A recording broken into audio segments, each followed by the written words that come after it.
ਭੱਜਣ ਵਾਲੇ ਨੂੰ ਧਰਤੀ ਚਾਹੀਦੀ ਹੁੰਦੀ ਹੈ ਤੇ ਉੱਡਣ ਵਾਲੇ ਨੂੰ ਅਸਮਾਨ, ਪਰ ਸਾਨੂੰ ਇਹ ਦੋਵੇਂ ਚੀਜ਼ਾਂ ਚਾਹੀਦੀਆਂ ਨੇ।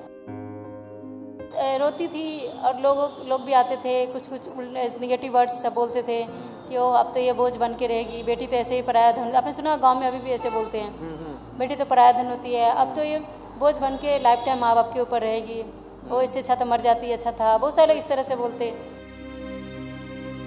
तो बहुत कोशिश थी कि भगवान इससे अच्छा अपने पास ही बुला लो तो अच्छा है। क्यों हम तो कष्ट झेल रहे, हमारे साथ साथ हमारे फैमिली भी परेशान हो रही है, उन्हें भी इतनी तकलीफ झेलना पड़ रहा है। हमें भी बहुत सारा कुछ मतलब जॉब करना है, बहुत सारे सपने, बहुत कुछ करने की। वो जैसे ही एक पल में ही सब कुछ बदल गया हमारा। 27 अप्रैल 2007 को जब एक्सीडेंट हुआ, मैं +2 की थी, उसके बाद मेरा एक्सीडेंट हो गया था। वो एक्सीडेंट मैं साइकिल चलाते हुए आ रही थी, मैं ब्रिज से नीचे बैलेंस बिगड़ गया और मैं ब्रिज से नीचे गिर गई, जिसकी वजह से मेरी रीढ़ की हड्डी टूट गई और आधी बॉडी पैरालाइज हो गई। बहुत सुनना भी पड़ता था ना, मतलब लोग बोलते थे इस तरह से, मम्मी पापा को सुनना पड़ रहा था। बस यही कहते थे कि हम जानते हैं कि मौत हमारे बस में नहीं है, तो इसलिए भगवान से कहते हैं आपने पास बुला लीजिए या सही रास्ता लगा लीजिए। एक पल में साइकिल चलाते आई और एक्सीडेंट की वजह से मेरी आधी बॉडी पैरालाइज हो गई। उसके बाद घर में ही रहने लगी, मतलब जहाँ तक हुआ मम्मी पापा ने ट्रीटमेंट कराया, फिर डॉक्टर्स कहीं से कोई उम्मीद नहीं दिखी कि ठीक हो सकता है या कुछ भी। फिर मैं बेड पे ही रहने लगी। सारा काम मेरा भी पर्सनल सारा काम भी मम्मी पापा ही सब करते थे, मम्मी पापा भाई बहन सब घर में।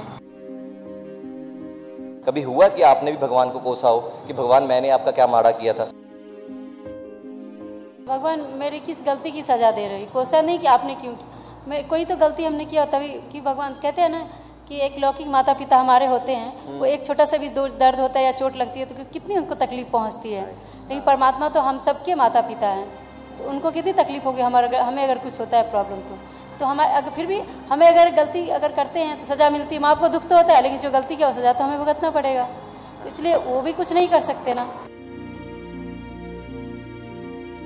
अब घर वालों को जब फ़ोन आता तो घर वाले बड़ा खुश होते होंगे कि हाँ हमारी बेटी जो खुद कमा तो रही है। पहली बार में जब कॉल गया था तो मैंने पापा को बताया, तो वो उतना ये नहीं सोचे कि पता नहीं ऐसा थोड़ी होता, कोई डॉक्टर आज तक नहीं बताया कि हाँ ठीक कर देंगे। तो क्या पता होगा या नहीं, मतलब भरोसा नहीं था। तो हाँ कह रहे हैं ठीक है, लेकिन इतना भरोसा नहीं था। मैंने बोला नहीं पापा क्या होगा, ऐसे तो अब ऐसे भी हम भगवान के भरोसे हैं, एक बार देखते हैं जाके क्या होता है, कि लास्ट बार आप मुझे ले चलिए, देखते हैं क्या होता है, नहीं कुछ होगा फिर आप आके घर में रह लूँगी मैं। तो अब घर वालों का क्या रिएक्शन है? अब वो बहुत खुश होते हैं कि चंडीगढ़ स्पाइन रिहैब और निकी मैम ने उनको वो दिल से ज़्यादा करना चाहते हैं, उन्होंने उनकी बेटी की लाइफ बदल दी है। वो तो पहले मैं कॉल करती हूँ कि सर आप नीचे आ जाइए, बोलते हैं मैं 4th फ्लोर पे, मैम आ जाइए, कि सर आप नीचे आ जाइए प्लीज़, क्योंकि मैं व्हीलचेयर पे हूँ, मैं आ नहीं सकती ऊपर। तो ठीक है ओके मैम मैं आ जाता हूँ। ये शरीर को हमने नहीं बनाया ना, इसे तो परमात्मा ने बनाया है, तो ये तो अनमोल है। इसका एक एक पार्ट अगर एक डैमेज हो गया तो क्या हुआ, दूसरा तो है, वो तो अनमोल है। ऐसा हम क्या कहीं बना सकते, कोई फैक्ट्री में कहीं भी तो नहीं बना सकते ना ऐसा। फिर इस चीज़ को नुकसान, हम अगर इस शरीर को हम जिस चीज़ को हम बना नहीं सकते उसे हमें तोड़ने का भी हक नहीं है। अगर कुछ नहीं है तो उससे क्यों हार माना, हम अपने से नीचे को देखें। कि चल हमारे पास जूते नहीं है तो हम रोते हैं कि ओह मेरे पास जूते नहीं, कभी उसको देखिए जिसके पास पैर ही नहीं है। आज से कुछ साल पहले मैं एक मामूली सी गांव की लड़की थी विद्या, जिसे कोई नहीं जानता था, और आज भी पता है कि अब अगर गांव में अभी भी जाती हूँ, मतलब अभी कुछ दिन पहले गई थी, तो लोग बोलते हैं अरे तुम 15 साल पहले देखा था, तुम अभी तक जीवित हो? कि हाँ मैं जीवित हूँ। तो आप कहाँ थी? हम के कहाँ थी, 11 साल बेड पे रही, आप लोग थोड़ी ना मिलने आए थे कि पता होगा।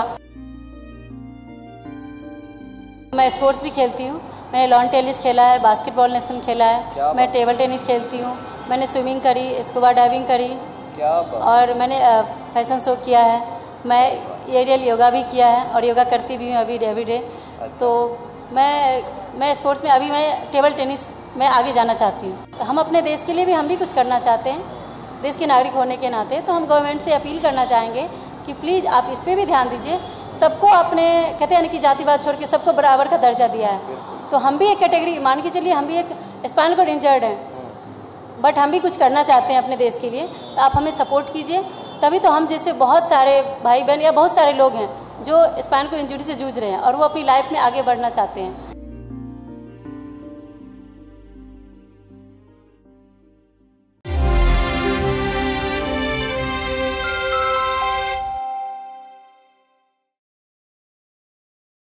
ਸਤਿ ਸ਼੍ਰੀ ਅਕਾਲ ਜੀ ਸਾਰਿਆਂ ਨੂੰ। ਮੈਂ ਗੁਰਪ੍ਰੀਤ ਸਿੰਘ ਬੱਲ ਪੰਜਾਬ ਨਿਊਜ਼ ਦੇਖ ਰਹੇ ਹਾਂ, ਤੁਹਾਡਾ ਸਵਾਗਤ ਕਰਦਾ ਤੇ ਉਮੀਦ ਕਰਦਾ ਦੋਸਤੋ ਤੁਸੀਂ ਠੀਕ ਠਾਕ ਹੋਵੋਗੇ। ਇੱਕ ਫਿਲਮ ਦੇ ਵਿੱਚ ਬਾਈ ਦੀਪ ਸਿੱਧੂ ਨੇ ਇੱਕ ਡਾਇਲੋਗ ਕਿਹਾ ਸੀਗਾ, ਕਹਿੰਦੇ ਕਿ ਭੱਜਣ ਵਾਲੇ ਨੂੰ ਧਰਤੀ ਚਾਹੀਦੀ ਹੁੰਦੀ ਹੈ ਤੇ ਉੱਡਣ ਵਾਲੇ ਨੂੰ ਅਸਮਾਨ, ਪਰ ਸਾਨੂੰ ਇਹ ਦੋਵੇਂ ਚੀਜ਼ਾਂ ਚਾਹੀਦੀਆਂ ਨੇ। ਯਾਨੀ ਕਿ ਜਿਹੜਾ ਹੌਸਲਾ ਹਿੰਮਤ ਰੱਖਦਾ ਬੰਦਾ ਨਾ, ਉਸ ਨੂੰ ਭੱਜਣ ਵਾਸਤੇ ਧਰਤੀ ਵੀ ਚਾਹੀਦੀ ਹੈ ਤੇ ਉੱਡਣ ਵਾਸਤੇ ਅਸਮਾਨ ਵੀ ਚਾਹੀਦਾ ਹੈ। ਸ਼ਾਇਦ ਇਹ ਚੀਜ਼ਾਂ ਵੀ ਥੋੜੀਆਂ ਪੈ ਜਾਂਦੀਆਂ ਨੇ ਉਹਨਾਂ ਦੇ ਹੌਸਲੇ ਅੱਗੇ। ਇੱਕ ਐਸੀ ਹੀ ਦਾਸਤਾਨ ਦੀ ਕਹਾਣੀ ਅੱਜ ਮੈਂ ਦੱਸਣ ਲੱਗਿਆ ਭੈਣ ਵਿਦਿਆ ਦੀ। ਤੁਸੀਂ ਪਿੱਛੇ ਜੇ ਨਾ ਵਾਇਰਲ ਹੁੰਦੀਆਂ ਵੀਡੀਓਜ਼ ਵੇਖੀਆਂ ਹੋਣਗੀਆਂ ਇੰਸਟਾਗ੍ਰਾਮ ਤੇ, ਸੋਸ਼ਲ ਮੀਡੀਆ ਤੇ ਕਾਫੀ ਭੈਣ ਦੀ ਵੀਡੀਓਜ਼ ਵਾਇਰਲ ਹੋਈਆਂ ਸੀਗੀਆਂ ਕਿ ਇੱਕ ਹੈਂਡੀਕੈਪ ਭੈਣ ਮੇਰੀ ਉਹ ਸਵੀਗੀ ਚਲਾ ਰਹੀ ਹੈ ਆਪਣੀ ਵੀਲ ਚੇਅਰ ਤੇ। ਵੈਸੇ ਸੁਣ ਕੇ ਇੱਕ ਵਾਰ ਨਾ ਬੰਦਾ ਦਿਲੋਂ ਸਲੂਟ ਕਰਦਾ ਹੈ ਕਿ ਯਾਰ ਇਹ ਚੀਜ਼ ਪੋਸੀਬਲ ਕਿਵੇਂ ਆ। ਪਰ ਅੱਜ ਦੇ ਟਾਈਮ ਦੇ ਵਿੱਚ ਮੈਂ ਦੱਸਿਆ ਨਾ ਜਿਵੇਂ ਕਿ ਬੰਦਿਆਂ ਦੇ ਵਿੱਚ ਪੇਸ਼ੈਂਸ ਲੈਵਲ ਬਹੁਤ ਡਾਊਨ ਹੋ ਗਿਆ। ਬੰਦਾ ਬਸ ਜਲਦੀ ਹਿੰਮਤ ਹਾਰ ਜਾਂਦਾ ਤੇ ਬੜੇ ਜਲਦੀ ਕਾਰਨ ਸ਼ਾਇਦ ਜਾਂ ਪਰੰਤੂ ਇਦਾਂ ਦੀ ਚੀਜ਼ਾਂ ਬਾਹਰ ਆ ਜਾਂਦੀਆਂ ਨੇ। ਜੇ ਮੇਰੇ ਕੋਲ ਆ ਹੁੰਦਾ ਤਾਂ ਮੈਂ ਇਦਾਂ ਕਰ ਸਕਦਾ ਸੀ। ਭੈਣ ਮੇਰੇ ਨਾਲ ਹੈ ਵਿਦਿਆ, ਉਹਨਾਂ ਨਾਲ ਗੱਲ ਕਰਾਂਗੇ ਕਿਉਂਕਿ ਕੱਲੀ ਕੱਲੀ ਚੀਜ਼ ਵੀ ਦਿਖਾਊਂਗਾ ਕਿ ਇਹਨਾਂ ਨੇ ਜਿਹੜੀ ਇਕੁਇਪਮੈਂਟ ਬਣਾਇਆ ਹੋਇਆ, ਜਿਹੜਾ ਇਹ ਵਹੀਕਲ ਇਹਨਾਂ ਨੇ ਮੋਡੀਫਾਈ ਕਰਕੇ ਤਰੀਕੇ ਨਾਲ ਜਿਹੜੀ ਚੀਜ਼ ਬਣਾਈ ਹੋਈ ਆ ਵੀਲ ਚੇਅਰ ਨੂੰ, ਇਹਨੂੰ ਕਹਿੰਦੇ ਕੀ ਨੇ, ਕੀ ਹਿਸਾਬ ਕਿਤਾਬ ਹੁੰਦਾ ਆ ਤੇ ਭੈਣ ਦੇ ਕੋਲ ਐਡਾ ਜਜ਼ਬਾ ਤੇ ਇੰਨਾ ਹੌਸਲਾ आया किमें। भैणे नमस्ते, आप ठीक ठाक हैं? जी नमस्ते सर, मैं अच्छी हूँ। आपका पूरा नाम क्या है? विद्या कुमारी। विद्या कुमारी। कितने साल के हैं बहन आप? मैम 32। 32। या अच्छा, मैं आपका अगर पूछना चाहूँगा कि आप बहन, वैसे कहना नहीं चाहिए, फिजिकली हैंडीकैप ये बाय बर्थ ही थे क्या, उसके बाद कोई प्रॉब्लम आई? नहीं सर, मैं +2 की थी, उसके बाद मेरा एक्सीडेंट हो गया था। वो एक्सीडेंट मैं साइकिल चलाते हुए आ रही थी, मैं ब्रिज से नीचे बैलेंस बिगड़ गया और मैं ब्रिज से नीचे गिर गई, जिसकी वजह से मेरी रीढ़ की हड्डी टूट गई और आधी बॉडी पैरालाइज्ड हो गई। ये +2 की बात? जी +2 के बाद पेपर दे लिए थे? हाँ जी, हाँ जी। और वो कौन से ईयर की बात है बहन? ये 2007 में हुआ था। 2007 में? Yes sir. तो उसके पहले की ज़िंदगी और अब की ज़िंदगी में बहन कितना फ़र्क आया? बहुत फ़र्क है सर। जैसे कि नॉर्मल बच्चे जब बड़े होते हैं तो उनके बहुत सारे सपने होते हैं कि हमें भी इस लाइक, हमें भी बहुत सारा कुछ मतलब जॉब करना है, बहुत सारे सपने, बहुत कुछ करने की। वो जैसे ही एक पल में ही सब कुछ बदल गया हमारा। 27 अप्रैल 2007 को जब एक्सीडेंट हुआ, कहते हैं ना कि बहुत सारे सपने थे, मैंने भी बहुत सपने देखे थे कि हमें किस तरह अपनी लाइफ को जीना है, आगे बढ़ाना है, लेकिन कहते हैं ना कि किस्मत को कुछ और ही मंजूर था। तो बस यही किस्मत को ही कह सकते हैं। एक पल में साइकिल चलाते आई और एक्सीडेंट की वजह से मेरी आधी बॉडी पैरालाइज्ड हो गई। उसके बाद घर में ही रहने लगी, मतलब जहाँ तक हुआ मम्मी पापा ने ट्रीटमेंट कराया, फिर डॉक्टर्स कहीं से कोई उम्मीद नहीं दिखी कि ठीक हो सकता है या कुछ भी। फिर मैं बेड पे ही रहने लगी। सारा काम मेरा भी पर्सनल सारा काम भी मम्मी पापा ही सब करते थे, मम्मी पापा भाई बहन सब घर में। उन्होंने ही बस सेवा करती थी और बस मैं बेड पे ही रहती थी। पर आप, मैं कह सकता हूँ कि आप टोटली जो एक हिसाब से आप डिपेंड हो गए थे उन पर? जी टोटली मैं फैमिली पे डिपेंड थी। तो मतलब कि मैं ये ज़रूर जानना चाहूँगा कि आपकी फैमिली में और कौन कौन है, भाई बहन? यस सर, मम्मी पापा भाई बहन दादाजी। अब भाई बहन बड़े हैं आपसे? नहीं, सब छोटे हैं। अच्छा, आप सबसे बड़े थे? Yes sir. तो ये जब हुआ, हादसा हुआ बहन, क्योंकि अक्सर क्या होता है कि आजकल जो यूथ है वो बहुत जल्दी भगवान को कोसने लग जाता है। वो कहता है कि भगवान तू नहीं मेरे साथ ही क्यों किया।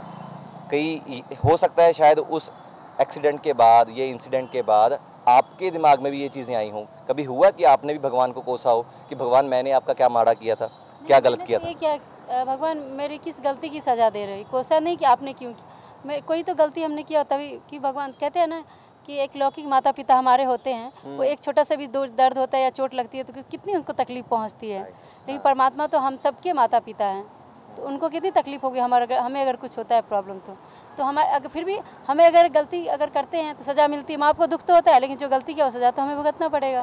तो इसलिए वो भी कुछ नहीं कर सकते ना, कि सृष्टि का नियम है, जो जैसा करेगा उसको वैसा मिलता है। तो पता नहीं हमने क्या गलती की होगी, वो मुझे नहीं पता। कहते हैं कि बहुत सारे 84 लाख योनियाँ भी होती है, तो उसमें किस जन्म में मैंने क्या किया होगा मुझे नहीं पता, क्योंकि इतना ज्ञान हम तो छोटे से कि मतलब भगवान का बनाया हुआ एक खिलौना है, तो हमें कैसे पता होगा कि क्या क्या, वो तो उनको पता है। लेकिन कहते हैं ना कर्म अच्छा करना चाहिए, हमें भगवान को क्यों कोसना। कर्म अच्छा करेंगे तो भगवान जरूर हमारे हेल्प करेंगे, हमारे साथ होंगे। अच्छा बहन, ये आप स्विगी करने लगे, इससे पहले क्या करते थे आप, क्या काम करते थे, रोजगार का साधन क्या था? अभी तो सर जैसे कि मैंने बताया 2000 मेरा एक्सीडेंट हुआ, उसके बाद मैं घर पे ही रहती थी, मतलब बेड पे ही रहती थी कंटिन्यूसली 24 आवर्स। अच्छा। और 11 साल 24 आवर्स बेड पे ही रहती थी। तो बेड पे रहते बहुत सारे मुश्किलों का सामना किया कि एक घर में मैं सबसे बड़ी थी, 5 भाई बहन मेरे से छोटे थे और पापा अकेले कमाने वाले थे। तो आप समझ सकते कितनी प्रॉब्लम आती होगी। सारी जिम्मेवारी आप पर होगी। सारी जिम्मेवारी पापा पे थी ना। कि मैं सबसे बड़ी हूँ तो मैं बेड पे पड़ी हूँ। तो पापा अकेले कमाएंगे और 5 छोटे छोटे भाई बहन थे। उसमें मैंने +2 ही किया था, तो सोच कितने छोटे होंगे सारे। अब तो सब बड़े हो गए। तो उस टाइम बहुत ज़्यादा दुख झेला है पापा मम्मी ने हमारी वजह से। मेरी तो फिजिकल थी, फिजिकल के साथ साथ मेंटली तो हो ही जाता है। क्योंकि आप एक मतलब ज़िंदगी ने एक करवट लिया, एक क़यामत आ गई हमारे ऊपर। तो बस रोती थी और लोग भी आते थे, कुछ निगेटिव वर्ड्स सब बोलते थे कि ओ अब तो ये बोझ बन के रहेगी, बेटी तो ऐसे ही पराया धन। आपने सुना गांव में अभी भी ऐसे बोलते हैं, बेटी तो पराया धन होती है, अब तो ये बोझ बन के लाइफ टाइम माँ बाप के ऊपर रहेगी, वो इससे अच्छा तो मर जाती, अच्छा था। बहुत सारे लोग इस तरह से बोलते। लेकिन हमारे बस में तो कुछ नहीं है ना, हमारे बस ना ज़िंदगी है ना मौत है, कुछ भी हमारे बस में नहीं है। जो ज़िंदगी उसको हम कर्म ही अपने बस में है कि हम जो करेंगे वो कर सकते चाहेंगे। ਅੱਛਾ ਭੈਣੇ, ਜਦ ਤੁਹਾਨੂੰ ਲੋਕ ਇਦਾਂ ਕਹਿੰਦੇ ਸੀਗੇ ਕਿ ਇਹ ਤਾਂ ਇੱਕ ਬੋਝ ਆ ਵੀ ਇਸ ਤੋਂ ਚੰਗਾ ਤਾਂ ਤੂੰ ਮਾਰੀ ਜਾਂਦੀ, ਤਾਂ ਇਹ ਖਿਆਲ ਕਰੇ ਤੁਹਾਡੇ ਮਨ ਦੇ ਵਿੱਚ ਆਇਆ? ਤੁਹਾਡੇ ਮਨ ਦੇ ਵਿੱਚ ਇਦਾਂ ਮਾਈਂਡ ਦੇ ਵਿੱਚ ਥਿੰਕਿੰਗ ਹੋਈ ਇਦਾਂ ਦੀ ਕਿ ਮੈਂ ਵੀ ਰੱਬਾ ਸ਼ਾਇਦ ਤੂੰ ਮੈਨੂੰ ਜੇ ਇੰਨਾ ਵੱਡਾ ਮੇਰੇ ਨਾਲ ਧੋਖਾ ਕਰਨਾ ਹੀ ਸੀਗਾ ਤਾਂ ਇਸ ਤੋਂ ਚੰਗਾ ਤਾਂ ਮੈਨੂੰ ਚੱਕ ਹੀ ਲੈਂਦਾ ਤਾਂ ਜ਼ਿਆਦਾ ਵਧੀਆ ਹੁੰਦਾ, ਵੀ ਸ਼ਾਇਦ ਮੈਂ ਆਪਣੇ ਮਾਪਿਓ ਦੇ ਸਿਰ ਤੇ ਸੱਚਮੁੱਚ ਦੇ ਵਿੱਚ ਬੋਝ ਨਾ ਬਣਦੀ। ਤੁਹਾਡੇ ਮਨ ਦੇ ਵਿੱਚ ਖਿਆਲ ਆਇਆ? यस सर, हमें भी आया था कि हम भी तो इंसान हैं, हम भी तो टूटते हैं। मतलब एक चलता फिरता आदमी एकाएक बेड पे आ गया। और अगर आप 24 घंटे अगर बुखार होता है, जब सपोज दैट किसी को 24 घंटे बेड पे रहना तो क्या हालत होती है सोच के आप समझ सकते। लगता है कि घुटन सी फील होती है। 11 साल रहना, ऊपर से बॉडी में इतनी कष्ट कि आधी बॉडी काम नहीं करती है। फिर और उसके बाद इतना पेन तो कभी कमी नहीं होता, और आग की तरह जलन पैरों में, वो सारा कुछ वो प्रॉब्लम इंटरनली होते ही रहता है हमेशा 24 घंटे। अभी भी होता है, उस टाइम भी होता है। वो नया नया था तो बहुत ज़्यादा दर्द होती थी, तो बहुत कोसती थी कि भगवान इससे अच्छा अपने पास ही बुला लो तो अच्छा है। क्यों हम तो कष्ट झेल रहे, हमारे साथ साथ हमारे फैमिली भी परेशान हो रही है, उन्हें भी इतनी तकलीफ झेलना पड़ रहा है। वो तो झेलते ही हैं, ऊपर से लोगों के ताने भी सुनते हैं। इससे अच्छा आप अपने पास बुला लो या तो कोई सही रास्ता लगा दो। बस यही विनती होती थी हमारी कि एक दिन मतलब कि जब जैसे ही कभी तबीयत ख़राब हो गई, पापा की तबीयत ख़राब है, फिर भी वो मुझे लेके डॉक्टर के पास तो जाना पड़ेगा। उनको ताकत नहीं है उठने की, फिर भी वो मुझे लेके जाएंगे। लेकिन कौन जाएगा लेके? पापा क्या काम करते थे आपके? जी मेरे पापा खिलौनों का दुकान करते हैं। खिलौनों का दुकान आज भी? हाँ, अब तो छोटा मतलब कम कर दिए क्योंकि अब उनकी तबीयत थोड़ी ठीक नहीं रहती इसलिए। एज ज़्यादा हो गई? नहीं, उनको डायबिटीज़ है ना, इस वजह से। और हम लोगों का अब पता ही कि एक बड़ी बेटी जो घर में बेड पे हो तो सोचते कितने टेंशन होती है। अच्छा, चंडीगढ़ में आप कितने सालों से हैं? सर लगभग 5 साल। 2017 में मैं आई यहाँ पे। अच्छा, क्या मतलब चंडीगढ़ में कैसे आना हुआ? तो कहते हैं ना कि भगवान के घर में देर होती है अंधेर नहीं। उनको अगर अरदास करो सच्चे दिल से तो ज़रूर सुनते हैं। तो उन्होंने सुना। 2017 में मुझे चंडीगढ़ स्पाइन रिहैब के बारे में पता चला। अच्छा। हाँ, तो यहाँ से मुझे निकी मैम का कॉल गया था। निकी पीकौर जो हमारे चंडीगढ़ स्पाइन रिहैब की CEO हैं, उन्होंने बताया कि बेटा आप यहाँ आ जाओ, आपकी लाइफ बहुत बढ़िया है। उस समय मुझे ना आप एक बात बताना भूल गई कि मुझे 11 साल से मुझे बेड सोर हो गया था। क्योंकि हमारी बॉडी जब काम नहीं करती, वो अगर हम लगातार बैठे होते हैं ना तो वो प्रेशर बनती है, वो अपने आप उसमें जख्म बन जाती है। स्किन छिलता है और जख्म बन जाता है। वो जख्म धीरे धीरे बढ़ते तो बहुत बड़ा हो गया था। वो 4th स्टेज यानी कि हड्डी में पकड़ लिया था, हड्डियाँ टूट के बाहर आ रही थी। तो फिर ऐसी स्थिति थी कि मम्मी पापा इलाज भी नहीं, उतना सामर्थ्य नहीं था कि वो करा सके। जितना था उन्होंने बहुत किया, पूरा किया। और छोटे भाई बहन उनको भी देखना है उनको। तो फिर बस भगवान के भरोसे थे, वही कोई रास्ता लगा दो। तो फिर उन्होंने सुना और यहाँ मैंने मम्मा से बताया कि चंडीगढ़ जो CEO है हमारी चंडीगढ़ स्पाइन रिहैब की, उन्होंने मैं मम्मा भी बुलाती हूँ। तो उन्होंने बताया बेटा आप आ जाओ, आपकी ज़िंदगी बहुत लंबी है, आप इस तरह से अपने जीवन को नहीं खो सकते। तो उन्होंने बुलाया, फिर हम पापा के साथ यहाँ आए। यहाँ आने के बाद मैंने सबसे पहले मेरे बेड सोर की सर्जरी करवाई। अच्छा। हाँ, उसके बाद कि यहाँ आने के बाद डॉक्टर जब चेक किया तो बताया नहीं इसका तो जितना जल्दी ऑपरेशन करना पड़ेगा, नहीं तो ये पॉइजन पूरे बॉडी में फैल जाएगा। तो फिर मम्मा ने ऑपरेशन कराया। उसके बाद मेरा रिहैबिलिटेशन हुआ। रिहैबिलिटेशन के बाद मुझे फुल इंडिपेंडेंट बनाया गया कि मैं अपना सारा काम खुद से कर सकती हूँ। Yes sir.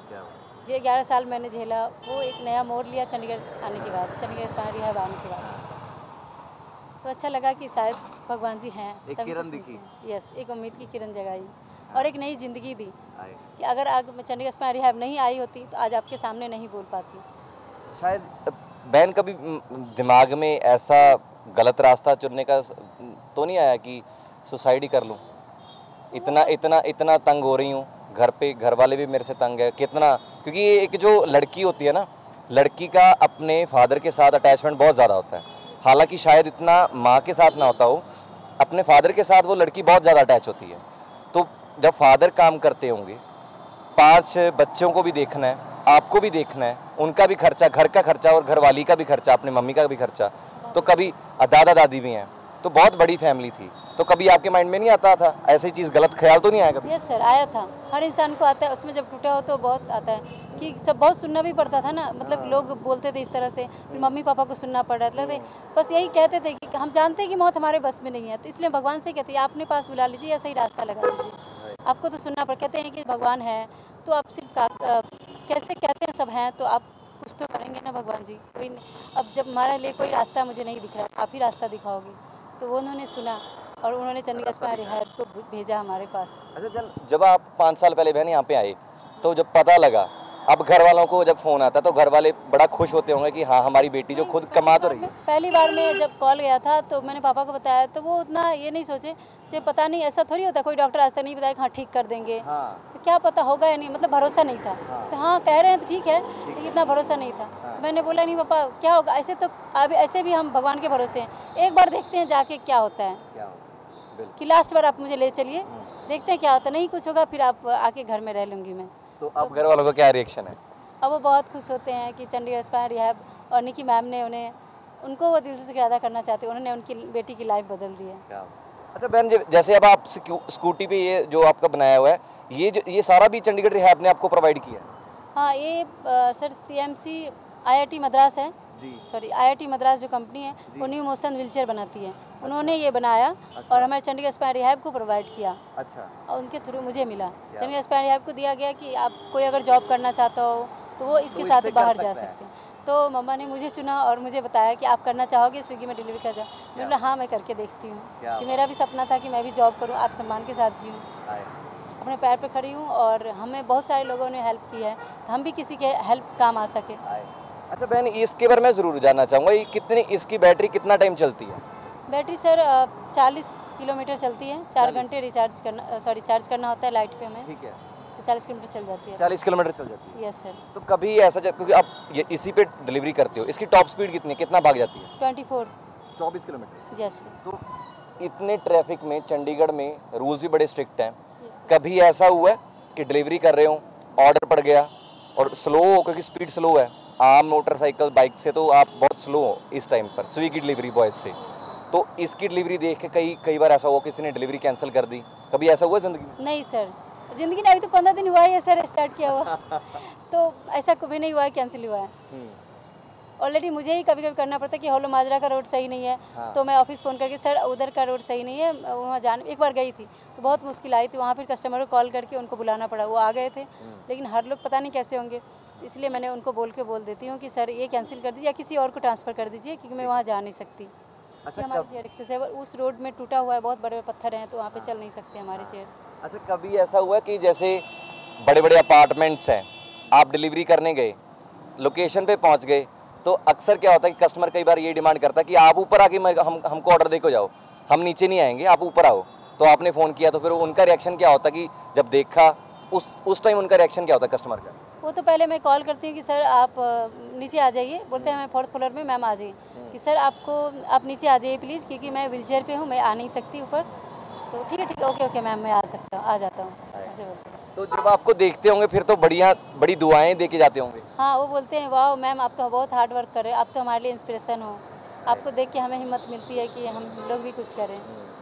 अच्छा, आजकल उन नौजवानों के लिए कुछ कहना चाहते हो जो यूथ है, बहुत जल्दी हार जाता है, पेशेंस लेवल बहुत डाउन है, वो बस ऐसे ही कहते, बस 1 मिनट में उनकी चीज़ अगर पूरी ना हुई तो भगवान को कोसने लग जाते हैं, या ये कह देते हैं कि हमने उसका क्या बुरा किया था जो आज हमको ये दिन देखने पड़ रहे हैं।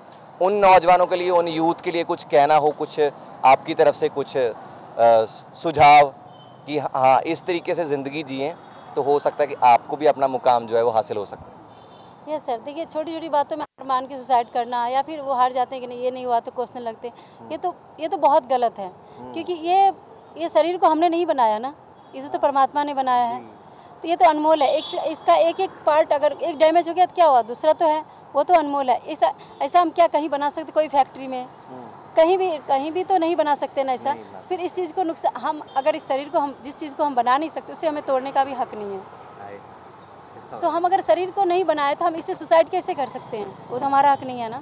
वो भगवान ने बनाया, उनकी मर्जी है, वो कब ले जाएंगे कब क्या करेंगे। तो हमें ऐसा नहीं करना। जो उन्होंने अनमोल जीवन दिया है उसे जीने की कोशिश करें। अगर कुछ नहीं है तो उससे क्यों हार माना? हम अपने से नीचे को देखें कि चल हमारे पास जूते नहीं है तो हम रोते हैं कि ओह मेरे पास जूते नहीं। कभी उसको देखिए जिसके पास पैर ही नहीं है, तो फिर उसको देखेंगे तो फिर आपको ये नहीं होगा कि मेरे पास ये नहीं है, कार नहीं है, बंगला नहीं, ये नहीं, ऐसे नहीं सकते, ऐसा नहीं होगा। आप उसको देखेंगे फिर प्रेरणा मिलेगी आपको ज़िंदगी।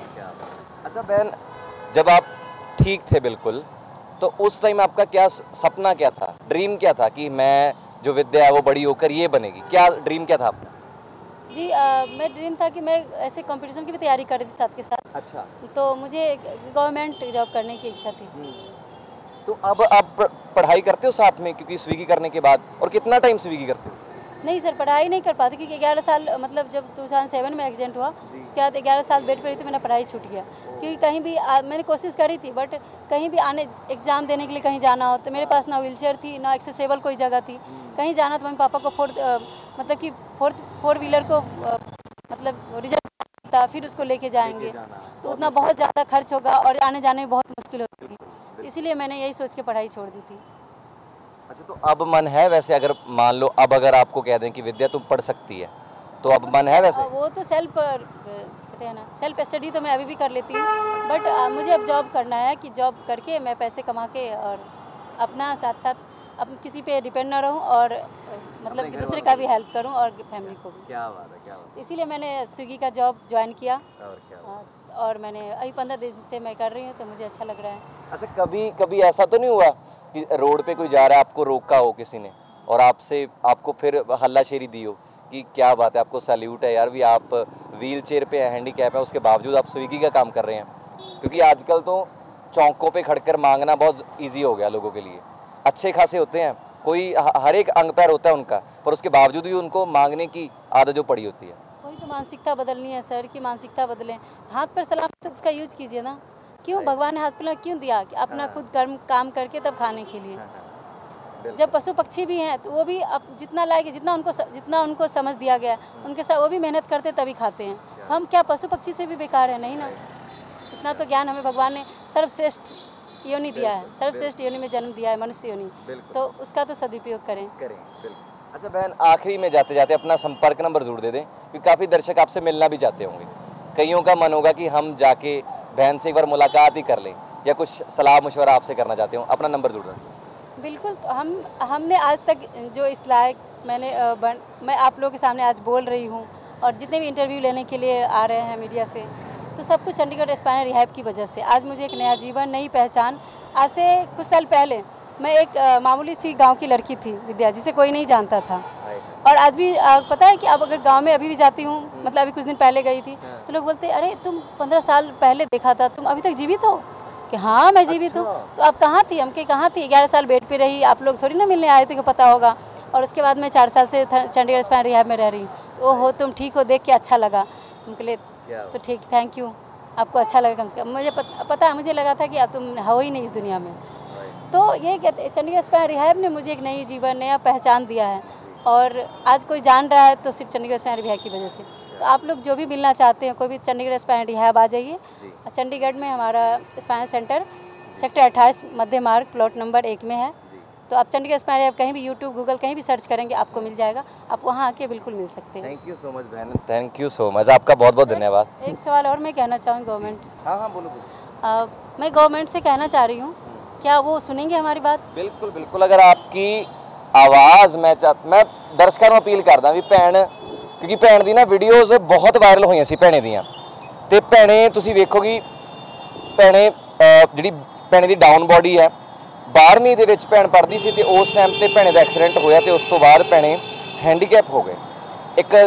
ਇੱਕਦਮ ਨਾ ਮੈਂ ਕਹਿੰਦਾ ਨਾ ਵੀ ਜ਼ਿੰਦਗੀ ਦੇ ਵਿੱਚ ਇੱਕ ਟਵਿਸਟ ਆਇਆ, ਇੱਕ ਮੋੜ ਆਇਆ, ਇੱਕ ਚੰਗੀ ਭਲੀ ਚੱਲਦੀ ਹੋਈ ਜ਼ਿੰਦਗੀ ਜਿਹੜੀ ਸੀਗੀ ਉਹ ਮੈਂ ਕਹਿ ਸਕਦਾ ਵੀ ਬਿਲਕੁਲ ਤਖਤਾ ਪਲਟ ਹੋ ਗਿਆ। ਤੇ ਅੱਜ ਭੈਣ ਸਰਕਾਰ ਨੂੰ ਇੱਕ ਦਰਖਾਸਤ ਕਰਨਾ ਚਾਹੁੰਦੀ ਹੈ, ਜੇ ਸਰਕਾਰ ਦਾ ਕੋਈ ਨੁਮਾਇੰਦਾ ਵੇਖ ਰਿਹਾ ਆ ਤਾਂ ਭੈਣ ਦੀ ਗੱਲ ਤੇ ਜ਼ਰੂਰ ਗੌਰ ਕਰੇ। ਹਾਂਜੀ ਭੈਣੇ। हाँ, मैं गवर्नमेंट को कहने से पहले ये कहना चाहूँगी कि मैं स्पोर्ट्स भी मैंने चंडीगढ़ स्पायर में मुझे ज्वाइन कराया। तो मैं स्पोर्ट्स भी खेलती हूँ। मैंने लॉन टेनिस खेला है, बास्केटबॉल नेशनल खेला है, मैं टेबल टेनिस खेलती हूँ, मैंने स्विमिंग करी, स्कूबा डाइविंग करी और मैंने फैशन शो किया है। मैं एरियल योगा भी किया है और योगा करती भी हूँ अभी एवरीडे। तो मैं स्पोर्ट्स में अभी मैं टेबल टेनिस में आगे जाना चाहती हूँ क्योंकि ये मुझे टेबल टेनिस तो उसमें मैं अभी खेलती हूँ। बट मैंने open wheelchair table tennis Chandigarh से खेला है, उसमें मैंने 2 बार गोल्ड मेडल जीता है और उसके बाद मैं नेशनल भी पार्टिसिपेट की हूँ। बट मैं नेशनल और इंटरनेशनल या पैरालंपिक तक जाना चाहती हूँ, लेकिन उसके लिए हमारे पास एक अच्छी कोचिंग और अच्छे कोच की ज़रूरत है जो नहीं है। जहाँ तक हो मैं अपने सेंटर में प्रैक्टिस करती हूँ, उसकी वजह से मैं नेशनल तक पहुँची हूँ। लेकिन आपको पता है कि नेशनल इंटरनेशनल खेलने के लिए आपको एक अच्छी कोचिंग की ज़रूरत पड़ेगी कंपटीशन के लिए, तो वो हमारे पास नहीं है। और हम बाहर जाके स्पोर्ट्स कम्प्लेक्स सेक्टर 50 में जाती हूँ तो वहाँ बोलते हैं कि 100 बच्चे हैं, हम आपको टाइम नहीं दे सकते।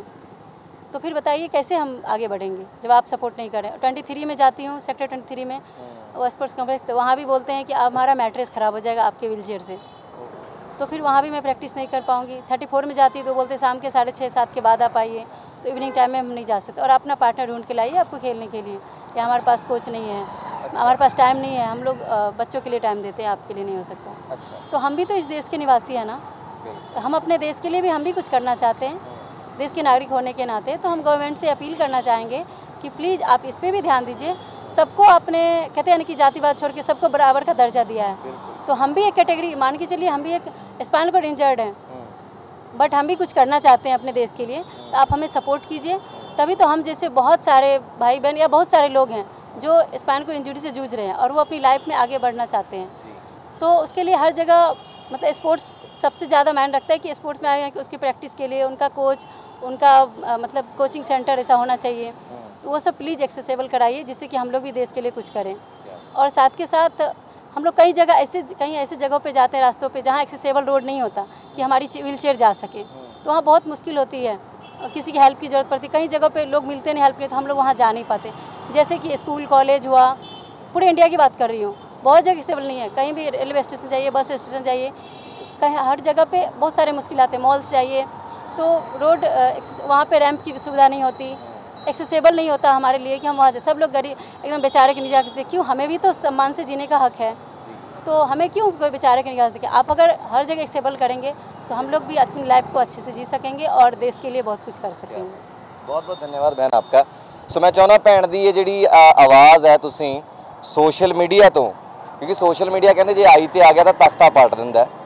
मैं चाहना तुसी भैन की जी आवाज़ है सरकारी दरबारे तक पहुँचा दो, या कोई भी तुसी ये जी वीडियो मैंने वेख रहे हो किसी भी प्लेटफॉर्म पर वेख रहे हो, जो तुसी वीडियो को वध तो वध शेयर करोगे तो हो सकता भैन के जज्बे को पहले तो मैं सलाम करना चाहना, क्योंकि भैन की वीडियो बड़ी वायरल हुई सी। उस तो बाद हर एक ने पहुँचने की कोशिश की, पर मैनू लगता हजे तक जी भैन की जी असल तौर पर मदद होनी चाहिए सी ना, वो नहीं हुई। तो मैं चाहना कि इस वीडियो तो बाद मैनू मान होवे कि हाँ भैन की जी सोचा ख्वाब सीगा, भैन चाहती है कि वो टेबल टैनिस दे विच अगे अपने इंडिया नू, अपने देश नू, अपने आप नू रिप्रजेंट कर सके। सो उहदे वास्ते भैन बड़ी हड़ तोड़ मेहनत कर रही है। पर कहते हैं ना भी चंगे कंपीटीशन च लड़न वास्ते तो तुहानू एक चंगे कोच की, चंगे टीचर की ते चंगी मैं कह सकता जगह की बहुत ज़रूरत होंदी है। सो वो सारी चीज़ों वास्ते जो तुसीं वीडियो नू शेयर कर दोगे तो हो सकता है भैन का सोचा हुआ सुपना जिहड़ा है वो पूरा हो सके। उम्मीद करदा वीडियो चंगी लगी होगी। उन्हां लोकां वास्ते खास कर वीडियो सी जिहड़े अज भी घरां दे विच बैठ के कहिंदे ने कि रब्बा तू सानू आ नहीं दिता, इस करके असीं इस जगह ते मौजूद हाँ। मैं उम्मीद करदा वीडियो चंगी लगी होगी। वीडियो नू वध तो वध शेयर कर दिओ। असीं होर वीडियोज़ समय समय सिर तुहाडे तक साझी करदा रहूँगा। तद तक लई मैनू यानी कि गुरप्रीत सिंह वालों दिओ इजाज़त। धन्नवाद।